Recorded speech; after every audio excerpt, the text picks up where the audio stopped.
My question is going into Game 4.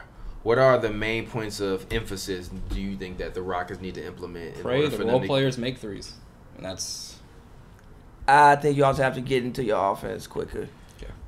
You have to. Chuck and Shaq mentioned that a couple times. You have to go, and which is what they did in Game 2. Like they actually went very quick into the shot clock in Game 2, because if you're getting there, you're getting to the rim. Even though you're playing at like a fast pace, you're still slowing the game down. You get a chance to get your half court defense set. And in the playoffs, it's really hard to score against a team when they get their defense set. Especially Boston. Boston is incredible. Like literally any like Boston game, if they get their half court defense set, you are not going to score.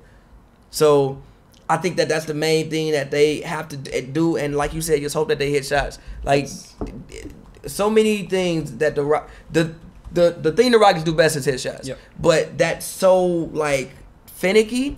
At any point in time, that could just go to hell. And you die by the three, and you're not the Warriors. You don't have a Kevin Durant on the team. The Warriors can shoot like shit from three and get up all the KD all game. They be fine. Yeah, the biggest issue for the Rockets is that Eric Gordon, number one, had the worst plus minus on the floor. But the other issue is that Klay Thompson only had 13 points. And Klay Thompson in Game 1 torched you. Klay Thompson had a bad game in Game 2. He was very pedestrian in Game 3. He was on the floor, but he was just Klay. But my thing with Klay is always when the others, and I say the others for Klay because I feel like he, as equally as Steph and Kevin Durant, are one of those players to where when I know I need a bucket, I can go to him and get me a bucket. Period. Like regardless. Even if he gonna do some goofy stuff going straight to the rim and probably turn it over a couple times, eventually he'll get a chance to make a couple shots in rhythm.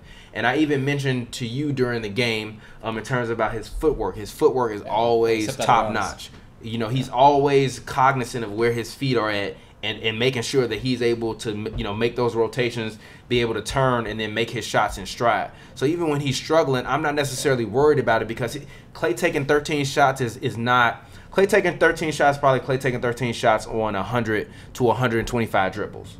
Harden taking 13 shots is probably 200 to 250 dribbles.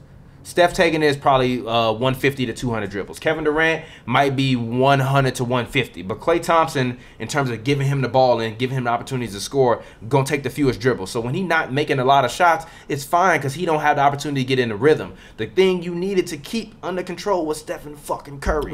And once you let him get a chance to get off, if he start going crazy in the rest of this series, the next game is going to be a blowout, and then they're going to blow them out in Houston, and they're going to be spraying champagne, and then next year to start the season, you know what they're going to do when they play the Rockets in the first game of the season, because the NBA probably going to schedule it. They're going to be like, oh, this locker room still smells like champagne. Or I hope when we play Houston, the locker room still smells like champagne. Talk to Big Bron. Tell him how he feel.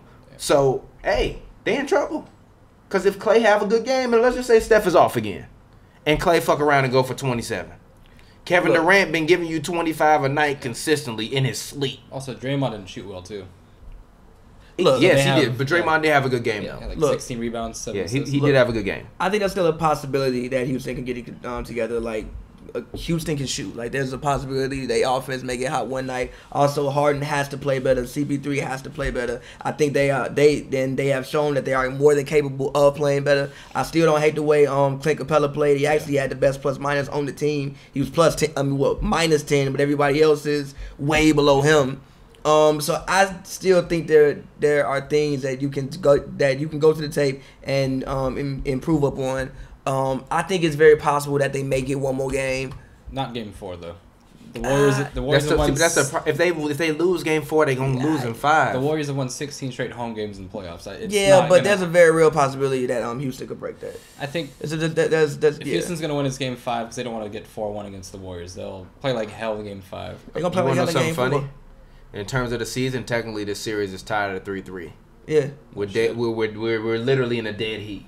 Yeah. So everything from here on, regardless of whatever happens, is legitimately going to determine what's going to happen in terms of pretty much in terms of for the entire season. Because now if you're in a dead heat at 3-3, fine, you got 2 games early in the season, but now we got 2 games in the playoffs when it really matter. Yeah. So Chris Paul. Help! Chris Paul! Help! Chris Paul, can you hear me? Chris Paul, can you hear me? I said I'm not gonna slander you no more. You didn't hear no slander from me. But big dog, where you at? You on the big grill now? You off the small? You off the fries? You on the big grill now? You gotta cook, or you gonna be back mopping them floors. What did he say after the stuff versus Utah? I know how tough this it is, or whatever. Chris Paul, so. You gotta show up. Yeah. Whoa, the camera's going crazy. Chris Paul, you gotta show up. You gotta show up. Yeah, but moving on, cause I literally just don't have any more to say about the Rockets. Like he went crazy. Stephen crazy. Went crazy again. Look, like I said, I might be overreacting. Sorry, there's a very real possibility I may be overreacting, but I think that was the best playoff game I personally seen. Steph You Curry always play. overreact. You always overreact. No man, you always overreact. I don't know if I'm overreacting. That shit came out of nowhere. I did not at all expect. Yeah. Nowhere in the terms, nowhere at any part of that game did I think that was gonna happen. Especially when it happened. I saw no sign.